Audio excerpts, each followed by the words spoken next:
नहीं, उसके रोकथाम के लिए सोचा ही नहीं है। जो सोचा है उसको जमीन पर करके दिखा रहे हैं। अपना घर परिवार सुख सुविधा छोड़कर पिछले 2 साल से गांव गांव पैदल चल रहे हैं। क्यों चल रहे हैं? लोग यहाँ बता रहे हैं भैया ये सब बात जो आप बता रहे हैं ठीक है, हम लोग को मालूम है, लेकिन हम लोग के पास विकल्प नहीं है। तो मैं लोगों को ये कह रहा हूँ कि आपके पास विकल्प नहीं है।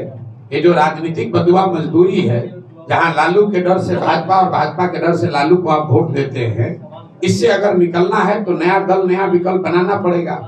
तब ये सवाल ये है, यक्ष प्रश्न ये है कि नया दल और विकल्प बनाए कौन? तो हम ये लोगों को बता रहे हैं कि भाई आप आइए साथ में, आपकी मैं मदद करता हूं, आप मिलकर दल बनाइए, जनता मिलकर दल बनाए। आप पैसे की चिंता मत कीजिए, साधन व्यवस्था चुनाव लड़ने की चिंता मत कीजिए, वो चिंता आप प्रशांत किशोर और जनसुराज की व्यवस्था पर छोड़िए। लेकिन बिहार में अगर आप नया विकल्प बनाना चाहते हैं तो आप इसमें जुड़िए, ताकि आपके और आपके बच्चों की राजनीतिक बंधुआ मजदूरी खत्म हो और जानने समझने के बाद भी गलत नेताओं को मजबूरी में वोट आपको न देना पड़े। सर, दैनिक जागरण से संजय बोल रहे हैं सर जी। आप गया में आगमन हुआ, आप सीधे इमामगंज गए सर, बेलागंज क्यों नहीं? दोनों जगह चुनाव?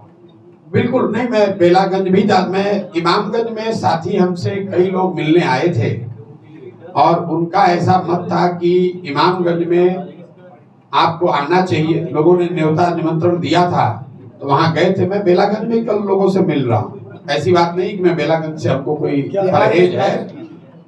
अगर जनसुराज चुनाव लड़ेगा, बाई इलेक्शन लड़ेगा, तो बेलागंज इमामगंज दोनों जगह लड़ेगा, और अगर नहीं लड़ेंगे तो दोनों जगह नहीं लड़ेंगे। ऐसा नहीं है कि इमामगंज के लिए अलग है और बेलागंज के लिए अलग है। अभी हमको पता नहीं है कि उपचुनाव का डेट अभी शायद अनाउंस हुआ है।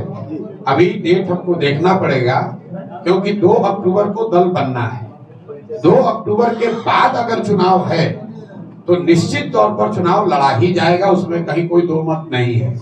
लेकिन अगर 2 अक्टूबर से पहले चुनाव हो रहा है तो यहाँ पर जो जनसुराज से साथी जुड़े हुए हैं उनसे बात करी जाएगी, और अगर लोग चाहेंगे कि नहीं चुनाव लड़ना है तो जनसुराज की व्यवस्था से जुड़े हुए किसी साथी को निर्दलीय उम्मीदवार के तौर पर, जनसुराज समर्थित निर्दलीय उम्मीदवार के तौर पर चुनाव लड़ाया जा सकता है। सर, तेजस्वी ने आरोप लगाया है।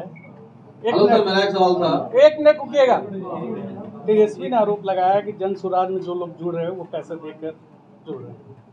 जनसुराज में जो जुड़ रहा है वो पैसे देके जुड़ रहा है। अब देखिए, ये लोग बोलने से पहले अपनी ही बात नहीं देखते हैं। कुछ दिन पहले तेजस्वी यादव के दल आरजेडी के अध्यक्ष ने चिट्ठी निकाला कि भाई आप लोग राष्ट्रीय जनता दल छोड़कर जनसुराज मत भागिए, आप लोग लालू जी के सिपाही हैं, समाजवाद के नेता हैं, सामाजिक न्याय के पुरोधा के साथ जुड़े रहिए। तो क्या तेजस्वी यादव ये कह रहे हैं कि आरजेडी के लोग पैसा लेकर जनसुराज ज्वाइन कर रहे हैं? तो ये तो आरजेडी के कार्यकर्ताओं को, अपने ही नेताओं को गाली दे रहे हैं, अपने नेताओं को भ्रष्ट बता रहे हैं। भाई अगर पैसा देकर उनके लोग आ रहे हैं जनसुराज में, यही तो जब आप अपने से राजनीति नहीं किए हैं, पढ़ाई लिखाई किए नहीं, राजनीति बाबूजी का दुकान था तो मिल गया है, तो बोलना कुछ चाहते हैं, बोल कुछ और जाते हैं। अब बताइए, अपने ही नेता को कह रहे हैं कि पैसा लेके जनसुराज में गया है। तो भाई पत्र तो आपने निकाला है कि आरजेडी के सारे नेता आप लोग विचारधारा वाले लोग हैं, आप लोग लालू जी सामाजिक न्याय के सिपाही हैं, आप लोग जनसुराज में मत जाइए। तो उनके दल में भगदड़ मची हुई है, तो घबराहट तो स्वाभाविक है। मान लीजिए आप लालटेन आपका है, उसमें से किरासन तेल चूने लगे, तो आपको तो घबराहट होगी कि अब थोड़े दिन में ये बुझने वाला है। बिहार में खास पॉलिटिक्स हेलो जी, पीछे से एक सवाल, एक मिनट उनको कर लेने सर, मेरा नाम मार्केट वाला है। एक भैया एक करके पूछेगा तभी तो बता पाएंगे। पीछे खड़े बोलिए। परिचय पहले बता दें सर। मेरा नाम मार्केट निराला है। 30 साल हो गया मीडिया लाइन में, और अभी इंडिया रिपब्लिक न्यूज में काम कर रहे हैं। से हेलो, मेरा सर सवाल था कि अभी जो चुनाव होता है, जहाँ भी जाते हैं, हम भी कई चुनाव में घूमे हैं, तो वहाँ पे पहला तो मुद्दा है जातिवाद, दूसरा मुद्दा है पैसा का। ठीक है, तो आप जो चुनाव लड़ेंगे या आप जो कैंडिडेट को खड़ा करेंगे, तो जनता को किस तरह कन्विंस करेंगे कि भाई सबसे ऊपर उठकर, जातिवाद से ऊपर उठकर और वोट सही आदमी को चुने, आप सही को दे। आपका सवाल सुन लिए। पिछले 2 बरस से सबसे ज्यादा यही सवाल बिहार में यही पूछते हैं कि जाति को कैसे निपटिएगा। आप तो पत्रकार हैं, आपने कहा कि आप बड़ा चुनाव भी कवर करते हैं, जाते हैं, देखते हैं समाज में वोट कैसे होता है। अभी लोकसभा का चुनाव हुआ है, गया में भी हुआ है, यहाँ एनडीए के प्रत्याशी मांझी जी जीत कर आए हैं। तो मांझी जी को जितने लोगों ने वोट दिया वो क्या सब उनके जाति के लोग थे? पूरे बिहार में जितने लोगों ने भाजपा को, मोदी जी को वोट दिया वो लोग क्या मोदी जी के जाति के लोग हैं? यहाँ पर मुसलमानों ने जो लालू जी के पार्टी को वोट दिया वो क्या लालू जी के जाति के लोग हैं? मेरे भाई, जाति समाज की एक बड़ी सच्चाई है, लेकिन जाति समाज की एकमात्र सच्चाई नहीं है। 18% मुसलमान आरजेडी को जाति के नाम पर वोट नहीं दे रहा है, वो भाजपा के डर से उनको वोट दे रहा है। समाज का एक बहुत बड़ा वर्ग है जो भाजपा को, एनडीए को, मांझी जी को उनके जाति के आधार पर वोट नहीं दिया, वो लालू जी के डर से उनको वोट देता है। कुछ समाज का वर्ग ऐसा भी है जो जाति के आधार पर वोट देता है, उससे क्या चिंता है? वो देखा जाएगा जब वो होगा तो।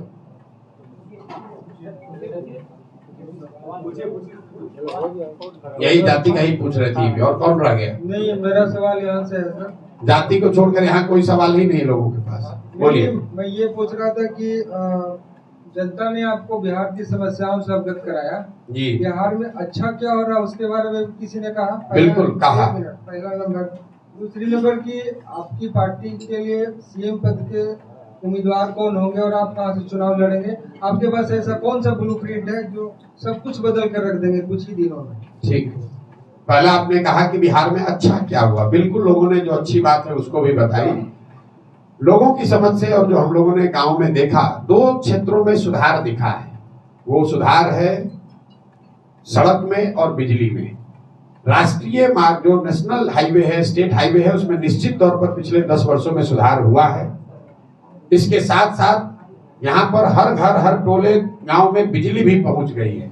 और अगर आप जन सुराज की सभाओं में जाएंगे तो वहां पर मैं हाथ उठाकर कहता भी हूँ, कहवाता भी हूँ लोगों से कि भैया नीतीश के राज में अगर आपने बिजली के लिए वोट दिया है तो बिजली घर घर आई है। लेकिन मैंने उसका जिक्र क्यों नहीं किया ये आपको बता देता हूँ। बिजली घर घर आई है, लोग ये मानते हैं, लोगों को उससे खुशी भी है, उसके लिए नीतीश कुमार का धन्यवाद है। लेकिन लोगों को साथ में ये भी लगता है कि ये नई व्यवस्था बनने के बाद बिजली के जो बिल हैं वो बहुत ज्यादा आ रहे हैं, गलत आ रहे हैं। गांव गांव में लोग हम लोग को मिलते हैं जो बताते हैं कि 2000 से लेके 5000, 10,000, 15,000, 50-60 हजार तक के भी लोगों के गलत बिल आ रहे हैं। समस्या सिर्फ गलत बिल आने का नहीं है। एक बार गलत बिल आ जाए तो आप लोक अदालत और डीसीएलआर के ऑफिस का चक्कर लगाते रहिए, आपका कनेक्शन कट जाएगा, कोई आपको बचाने वाला, सुनने वाला नहीं है। आपने सुना होगा कटिहार में गोली चल गई, इस पर जो लोग प्रदर्शन कर रहे थे बिजली पड़े हुए गलत बिजली बिल के नाम पर ही वहां गोली चली, 2-3 लोगों की दुखद मृत्यु हो गई।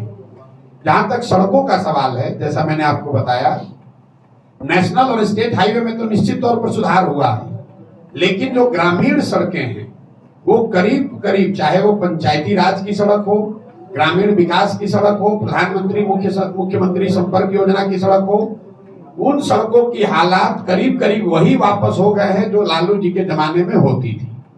तो 2 सुधार दिखा। आपने कहा कि आपके दल का कोई कौन मुख्यमंत्री होगा। पहली बात तो आप ये समझिए कि प्रशांत किशोर का ना कोई दल है ना होगा। जो 2 अक्टूबर को दल बन रहा है उसको बिहार के 1 करोड़ लोग मिलकर बना रहे हैं और उसके नेता प्रशांत किशोर न है न होंगे। जो लोग दल बना रहे हैं तो 2 अक्टूबर को आपको, मीडिया को और पूरी जनता को पता चलेगा कि उस दल का नेता कौन हुआ। और जो लोग नेता चुनकर आएंगे वो साथ में बैठकर आगे तय करेंगे आने वाले महीनों में कि भाई दल का कोई मुख्यमंत्री का उम्मीदवार होगा कि नहीं होगा, अगर होगा तो कौन होगा। सर, बिहार में बहुत सारी समस्याओं को गिनवाए आप जी। तो आपकी सरकार अगर आती है तो इन समस्याओं को कैसे निदान करेंगे और कैसे ये बताएंगे कि मेरी सरकार आएगी तो करप्शन नहीं होगा? देखिए, जो मैंने पूरी पदयात्रा के दौरान बताया है कि जन सुराज की जब पदयात्रा खत्म होगी तो एक दल बनेगा ताकि विकल्प के अभाव में लोग मजबूरी में गलत नेताओं को, दलों को वोट ना दें। लेकिन पदयात्रा का दूसरा एक और लक्ष्य भी है, जो संकल्प है कि बिहार को अगले 10 वर्ष में देश के 10 अग्रणी राज्यों में शामिल कराने के लिए जो पूरा ब्लूप्रिंट है, विजन डॉक्यूमेंट है, उसको भी जारी किया जाएगा।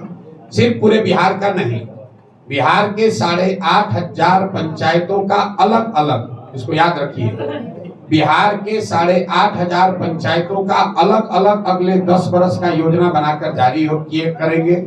आप ये देख पाएंगे कि आपके गांव पंचायत के लिए जन सुराज की क्या योजना है, ताकि आपके गांव पंचायत में बच्चों के पढ़ाई की व्यवस्था हो जाए। हर पंचायत में 800 से 1200 नए रोजगार के अवसर पैदा किए कैसे जाएंगे, और हर पंचायत में खेती करने वाले लोगों को खाने वाली खेती से कमाने वाली खेती के दिशा में कैसे परिवर्तित किया जाएगा। आपने कहा आपके पास क्या विजन है, तो पूरा विजन तो पूरा डॉक्यूमेंट यहाँ बताएंगे 2 घंटा लगेगा, लेकिन एक बात आपको बताते हैं जिसकी चर्चा होनी चाहिए। सबसे बड़ी बात कहते हैं लोग, भैया आप कैसे पलायन रोक दीजिएगा। ये सबसे बड़ा बिहार का दंश है, एक तरह से कोड है बिहार के समाज का। हम आपको बता रहे हैं कि पलायन को कैसे रोका जाएगा। बिहार में पलायन की सबसे जो समस्या है, उसका सबसे बड़ा कारण ये है कि यहाँ से लोगों के श्रम के पलायन के पीछे पूंजी और बुद्धि का पलायन है। यहाँ से आप जो लोग बाहर जाते हैं उसके बारे में आप चर्चा करते हैं, इतने लोग बाहर गए, इतने लोग मजदूरी करने गए, लेकिन पूरे बिहार में कहीं आपने न चर्चा की, न सुनी, न बात करी कि पिछले 30 वर्ष में बिहार में पूंजी का जो पलायन हुआ है, बाहर की पूंजी के बाद छोड़ दीजिए, बिहार के बैंक, बिहार में जो बैंक काम करते हैं वो पिछले 30 वर्ष में उन्होंने 26 लाख करोड़ रुपया, इसको याद रखिए, 26 लाख करोड़ रुपया बिहार में काम करने वाले बैंकों ने यहाँ से पैसा ट्रांसफर किया है दूसरे राज्यों में। ये पैसा बिहार के लोगों का पैसा है, ये बाहर के इंडस्ट्रीज का पैसा नहीं है। जैसे पिछले फाइनेंशियल ईयर में बिहार की गरीब जनता ने बैंकों में यहाँ पैसा जमा किया 4,61,000 करोड़ रुपया, और सीडी रेशियो जो ऋण और का अनुपात है, क्रेडिट डिपॉजिट जो रेशियो है, वो देश का स्तर है 70%। मतलब अगर 4,61,000 लाख करोड़ रुपया बिहार के बैंकों में जमा हुआ, तो बिहार के लड़कों को, बिहार के बच्चों को, बिहार के लोगों को घर बनाने के लिए, गाड़ी खरीदने के लिए, रोजी रोजगार करने के लिए 2,80,000 करोड़ रुपया लोन के तौर पर मिलना चाहिए था। मिला कितना? 1,61,000 करोड़ रुपया। बाकी पैसा कहाँ गया? ये बाकी पैसा गया गुजरात, कर्नाटक, आंध्रा, तेलंगाना, तमिलनाडु और केरल। इन राज्यों में सीडी रेशियो है 90, 95, 100, 105। मतलब अगर आंध्र प्रदेश के लोगों ने आंध्र प्रदेश के बैंकों में 100 रुपया जमा किया, तो वहां के बैंकों ने 105 रुपया ऋण के तौर पर लोगों को दिया। बिहार में लोगों ने 100 रुपया जमा किया, तो हम लोग को 40 रुपया मिला। नतीजा क्या हो रहा है इसका आपको एक उदाहरण देके बताते हैं। मान लीजिए कि आप एक युवा हैं जिसको बाल काटने आता है, आपके पास 20,000 रुपया है और आपकी इच्छा है कि आप यहाँ पर गया में एक सैलून खोलें। सैलून खोलने का खर्चा 1 लाख रुपया है, तो आप बैंक में जाएंगे कि हमको अगर 80,000 लोन मिल जाए तो मैं 1 लाख रुपया में सैलून खोल लूंगा, 4-5 आदमी को रोजगार भी दूंगा और आप अपना भरण पोषण भी परिवार का कर पाएंगे। लेकिन जो बैंकों से लोन नहीं मिला, तो आप 20,000 का इस्तेमाल कैसे करेंगे? 5,000 रुपया किसी दलाल को देंगे जो बॉम्बे आपको ले जाकर नौकरी करवाएगा, 2-4-5,000 रुपया ट्रेन का टिकट में बर्बाद करेंगे और 5,000 रुपया बॉम्बे में जाकर खोली का किराया भरेंगे। तो बाल काटने आपको आता है, अगर पूंजी की व्यवस्था यहाँ होती तो आप यहाँ सैलून चलाते, छोटे उद्यमी होते, इंटरप्रेन्योर होते, काम करते, 2 लोगों को रोजगार देते। लेकिन पूंजी की उपलब्धता नहीं होने की वजह से वही युवा जिसको बाल काटने आ रहा है, वो बॉम्बे में जाकर किसी सैलून में मजदूर बनकर काम कर रहा है। तो जो जन सुराज का मंत्र है उसको आप समझिए कि पलायन को अगर रोकना है तो सबसे पहले पूंजी का पलायन रोकना है, और अगर पूंजी का पलायन रुकेगा तो बुद्धि का पलायन रुकेगा। मैं आपको एक उदाहरण दे रहा हूं, बुद्धि के पलायन का उदाहरण सुनिए। अभी बेगूसराय के जिले में एक वहां के बहुत बड़े व्यक्ति, उनके बेटी डीएम करके नियोनेटोलॉजिस्ट, मतलब जो एकदम छोटे बच्चे होते हैं उसकी चिकित्सा का उन्होंने एक सेंटर बनाया है, NICU, neonatal intensive care unit. Bihar में बहुत कम जगह पर है। उनके पति हैं, वो भी कार्डियोलॉजी में डीएम हैं। दोनों पति पत्नी वहां बेगूसराय में उन्होंने एक अस्पताल बनाकर काम शुरू किया। 2 करोड़ रुपया उस पर खर्च करके काम शुरू हुआ। वहां पर लोगों की रंगदारी, बदमाशी और पैसा वसूली के चक्कर में अभी 4 दिन पहले मैं मिला तो लोग बता रहे हैं कि भैया हम इसको बेचकर अब छोड़कर जा रहे हैं, कानपुर में, लखनऊ में नौकरी करेंगे। यह है बुद्धि का पलायन। अगर कोई यहाँ पर सीनियर डॉक्टर काम कर रहा है तो आप समझिए, डीएम बहुत बड़ी डिग्री होती है डॉक्टर में। आप एमबीबीएस किए, एमएस किए, उसके बाद डीएम करने का अवसर मिलता है। उतने पढ़े लिखे लोग यहाँ पर आकर अस्पताल बनाकर काम कर रहे हैं, तो 30, 40, 50 लोगों को रोजगार मिला हुआ है। उसको आप सुविधा नहीं दिए, उससे रंगदारी वसूल कर रहे हैं, उस पर एफआईआर कर रहे हैं। वो अपना यहाँ से दुकान बंद किया, वो तो पढ़ा लिखा डॉक्टर है, वो लखनऊ में भी काम कर सकता है, दिल्ली में भी काम कर सकता है। तो मैंने आपको पूंजी का पलायन बताया, ये बुद्धि का पलायन बताया। जब तक पूंजी और बुद्धि का पलायन नहीं रुकेगा तब तक श्रम का पलायन नहीं रुक सकता है। तो जन स्वराज को का जो विजन है कि बिहार में पूंजी के पलायन को रोककर बुद्धि के पलायन को रोका जा सकता है, और जिस दिन बुद्धि का पलायन रुका वहां अपने आप यहाँ पर लोगों को रोजगार मिलने लगेगा। मान लीजिए कि आपको यहाँ घर बनाना है, समझिए ये बात को, हंसने से होगा नहीं, क्योंकि ना आपको इसकी समझ है, ना यहाँ के नेताओं को समझ है, ना वो इसकी चर्चा करते हैं, ना आप उससे पूछते हैं। ये आंकड़ा प्रशांत किशोर का आंकड़ा नहीं है। CD ratio Reserve Bank of India हर राज्य का हर महीने जारी करता है। यहाँ पर मुख्यमंत्री के अध्यक्षता में कमेटी है जिसका काम है ये देखना कि बैंक से लोगों को ये पैसा मिले। लेकिन जैसे सीओ, बीडीओ, डॉक्टर, इंस्पेक्टर, थाना वाला नहीं सुन रहा है मुख्यमंत्री और सरकार का बात, वैसे बैंक वाले भी बात नहीं सुन रहे हैं। अगर आपको गया में घर बनाना है, लोन लेने जाइएगा, आपको यहाँ लोन नहीं मिलेगा। और आप यहाँ पर पैसे वाले हैं और आपको नोएडा में घर खरीदना है, आपको बैठे बैठे लोन मिल जाएगा।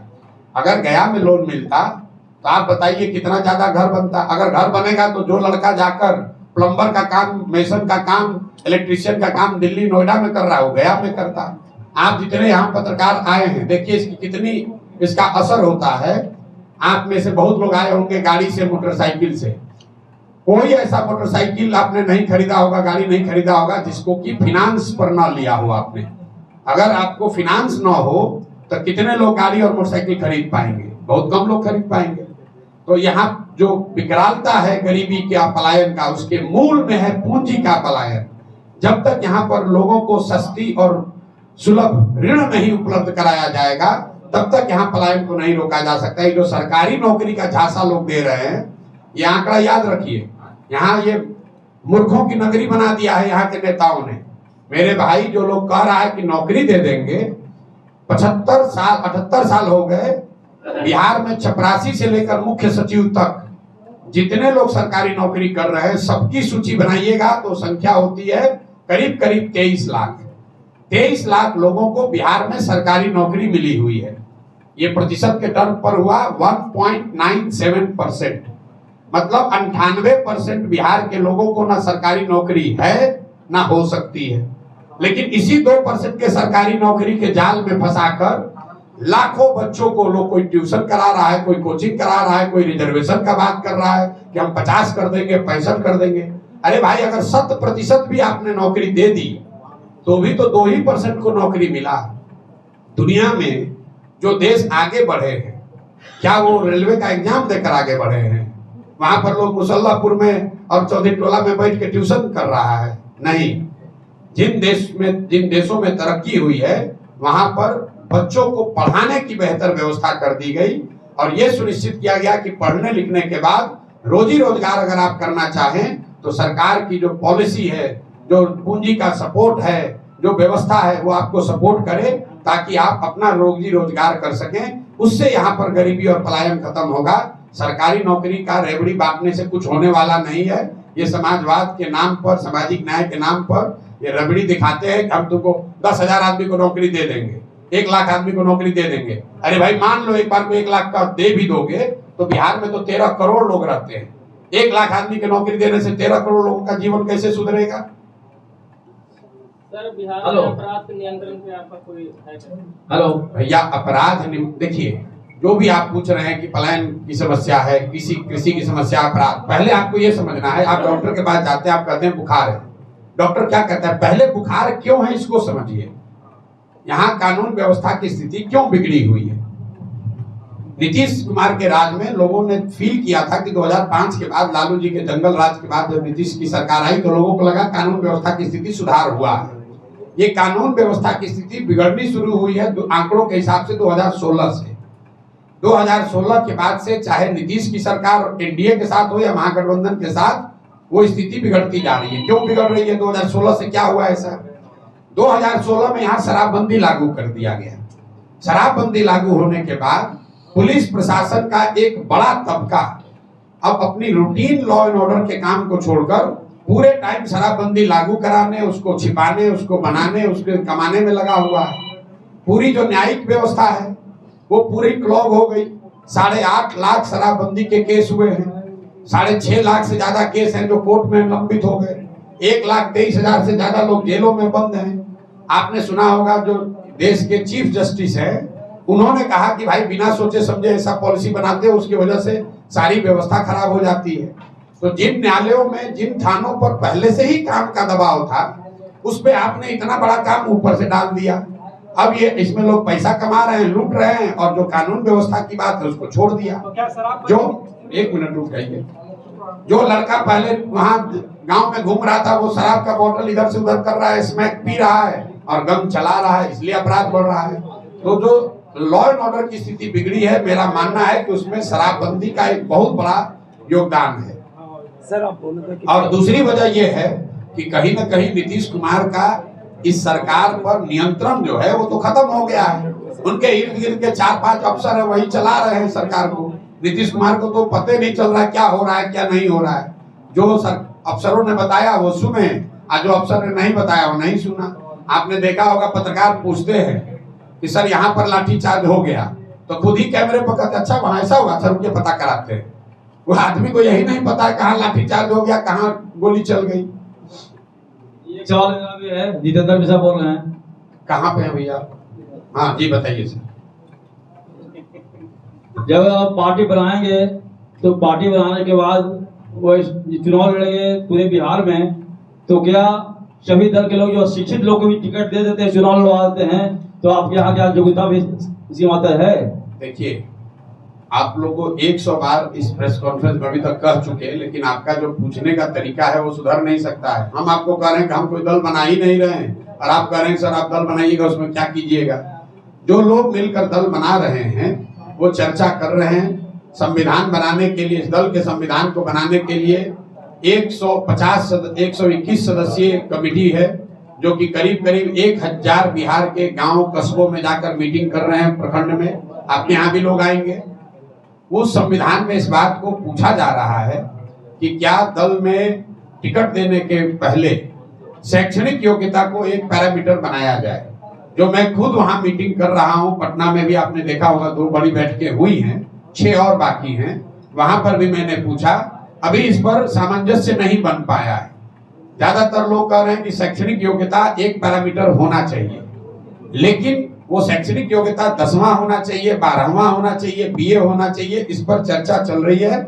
लेकिन 2 अक्टूबर को जब दल बनेगा तो आपको निश्चित तौर पर दल के संविधान में लिखा हुआ आप पाएंगे कि शैक्षणिक योग्यता टिकट देने का आधार होगा कि नहीं होगा, और अगर होगा तो वो किस स्तर के शैक्षणिक योग्यता को इसमें मिनिमम क्वालिफिकेशन के तौर पर रखा जाएगा। एक क्वेश्चन है सर, अगर आपकी 25 में सरकार बनती है तो अभी कांग्रेस जो मुहिम छोड़ी है विशेष राज्य की दर्जा की, कांग्रेस की तरफ से 2-3 दिन में न्यूज चल रहा है, क्या आप विशेष राज्य की दर्जा केंद्र सरकार से फिर मांगेंगे?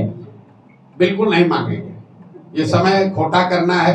कांग्रेस का यहाँ विषाद क्या है, कांग्रेस की औकात क्या है भैया? कांग्रेस विशेष राज्य का दर्जा मांग रही है। पहले यूपीए में थे तो काहे नहीं दे दिए विशेष राज्य का दर्जा।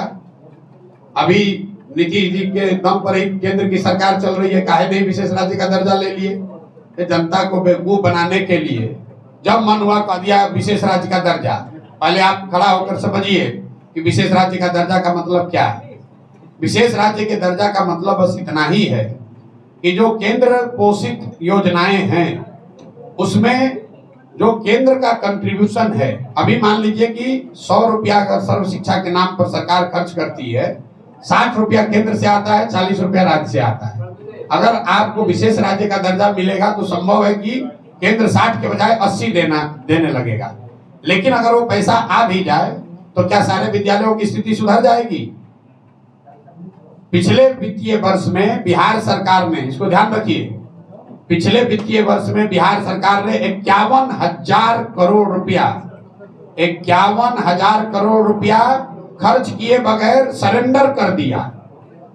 मनरेगा में सरकार का यूटिलाइजेशन है पिछले साल 39%। मतलब अगर 100 रुपया मनरेगा के लिए इस राज्य में आ सकता था तो हम लोग सिर्फ 39 रुपया लेकर आए। और आपको अरे विशेष राज्य का दर्जा दे दो। अरे भाई ज्यादा पैसा दे दोगे तो क्या उससे भ्रष्टाचार रुक जाएगा? उससे कमीशन खोरी बंद हो जाएगी? जब आपके पास जो संसाधन है उसका आप इस्तेमाल नहीं कर रहे हैं तो और ज्यादा संसाधन अगर आ भी जाए तो उससे कोई परिवर्तन नहीं आने वाला है। जब तक यहाँ की व्यवस्था नहीं सुधरेगी तब तक बाहर के पैसे से कोई यहाँ सुधार होने वाला नहीं है। पहले व्यवस्था सुधारिएगा। पहले बाल्टी में अगर छेद है तो कितना भी पानी ऊपर से डालिएगा तो नीचे से बह ही जाएगा। पहले बाल्टी ठीक होगा तब ना पानी उसमें ठहरेगा। तो यहाँ की तो पूरी व्यवस्था में छेद है। पैसा लूट, ज्यादा पैसा आएगा, ज्यादा पैसा लूट होगा यहाँ पर, उससे जनता को कोई फायदा नहीं है। और ये विशुद्ध तौर पर राजनीतिक प्रयोजन का मामला है। आप देखिए, सिंपल सी बात आप पूछिए नीतीश कुमार से, उन्हीं के समर्थन से ये देश की सरकार चल रही है। अगर नीतीश कुमार को बिहार की चिंता होती तो नीतीश कुमार ने मोदी जी से, भाजपा से क्या मांगा? अपने और अपने दल के नेताओं के लिए मंत्री पद मांगा, अपने लिए मांगा कि हम ही मुख्यमंत्री अगले 5 वर्ष और रहे। नीतीश कुमार ये भी तो कह सकते थे कि बिहार में भाई 35-40 चीनी मिल बंद है, इसको अगर चालू कराइएगा तो हम समर्थन आपको देंगे, बिल्कुल आपका चीनी मिल चालू हो जाता। लेकिन नीतीश कुमार को चीनी मिल चालू तो कराना नहीं है, फैक्ट्री तो लगाना नहीं है।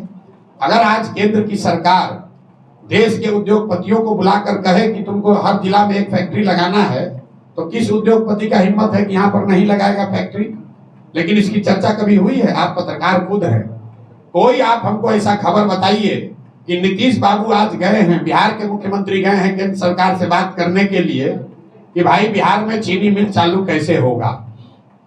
भाई मुख्यमंत्री कब जाते हैं कि जदयू को सीट कई गो मिलेगा, इसके चर्चा के लिए 2 दिन दिल्ली में बैठे हैं। एमएलसी का टिकट किसको मिलेगा, राज्यसभा कौन जाएगा, इसके चर्चा के लिए दिल्ली जाके बैठे हैं। मंत्रालय कौन मिलेगा, इसकी चर्चा के लिए समय है। लेकिन बिहार के बच्चों का पलायन कैसे खत्म होगा, काम हो ना हो, आप हमको बताइए। आप पत्रकारिता करते हैं, 18-19 साल में एक भी कोई कार्यशाला, वर्कशॉप, कोई मीटिंग, कोई ऐसा प्रयास हुआ हो केंद्र और राज्य के स्तर पर कि भाई बिहार से पलायन को कैसे रोका जाए? अरे आप प्रयास शुरू करोगे तब तो कुछ होगा या नहीं होगा। आप तो प्रयास नहीं कर रहे हो। मान लिया हो, कहता है, उल्टे हंस के कहता है कि बिहार का आदमी दिल्ली बॉम्बे नहीं रहेगा तो वहां का व्यवस्था ठप हो जाएगा। हम आपको कैमरे पर कह रहे हैं, ये कोई अभिमान की बात नहीं है कि हम लोग दिल्ली में नहीं रहेंगे तो व्यवस्था ठप हो जाएगा। यहाँ के नेताओं का हालत देखिए, कहता है कि बिहार का आदमी दिल्ली में नहीं रहेगा तो रोड पर कूड़ा कचरा फैल जाएगा, सब्जी नहीं बिकेगा। अरे भाई, अगर हम लोग के भाई बंधु जाकर वहां कूड़ा कचरा साफ कर रहे हैं, सब्जी बेच रहे हैं ठेला पर, तो ये कोई अभिमान की बात है?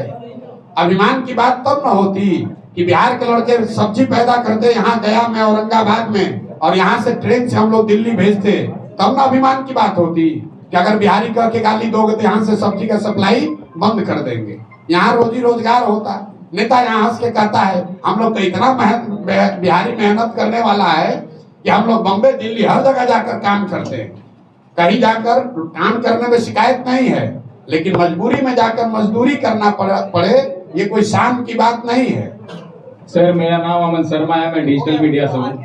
सर, मैं एक युवा हूँ और बिहार के सारे युवाओं की तरफ से मेरा एक सवाल है। बिहार में जितने भी युवा हैं वो राजनीति में आने से बहुत कतराते हैं, क्योंकि उन्हें ऐसा लगता है कि राजनीति या सिर्फ पूंजीपतियों के लिए है या फिर जो राजनीति परिवेश से जो लड़के आते हैं उन्हीं के लिए है। तो आप उन लड़कों को या जो बिहार के युवा हैं उनको किस तरीके से राजनीति में आने के लिए कन्विंस करेंगे? भाई, पिछले 2 बरस से यही बात गांव-गांव जाकर कह रहे हैं कि अगर आपके बाबूजी विधायक नहीं है, सांसद नहीं है, आप किसी पैसे वाले के बच्चे नहीं है, तो आपको घबराने की जरूरत नहीं है। आप जन सुराज में आइए, जन सुराज से आपको हम मदद करेंगे, प्रशिक्षण भी देंगे और आपको चुनाव लड़ाने की व्यवस्था भी करेंगे। एक आंकड़ा दे रहे हैं, इसको याद रखिए। बिहार में पिछले 30 वर्ष में जितने लोग सांसद विधायक बने हैं, चाहे जिस दल का बना हो, सिर्फ 1250 परिवार के लोग ही यहाँ पर आज तक सांसद विधायक बने हैं। बिहार में 3 करोड़ से ज्यादा परिवार रहते हैं।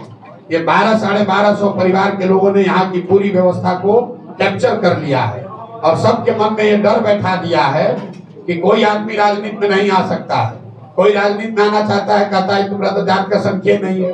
आप राजनीति में आना चाहोगे, कहेगा भाई तुम्हारा बाबूजी का तो कोई पृष्ठभूमि नहीं है, आपके पास पैसा नहीं है, बाहुबल नहीं है। आप हमको बताइए कि जब लालू जी जिस दिन मुख्यमंत्री बने थे तो क्या टाटा बिरला के लड़के थे? जब नीतीश कुमार मुख्यमंत्री बने थे तो उनके बाबूजी टाटा बिरला थे। बिहार की जनता ने ही तो बनाया था, तो बिहार की जनता ने उनको बनाया तो आपको भी बना सकती है अगर आप में काबिलियत हुनर है। बहुत बहुत धन्यवाद। सर एक सवाल सर, अब छोड़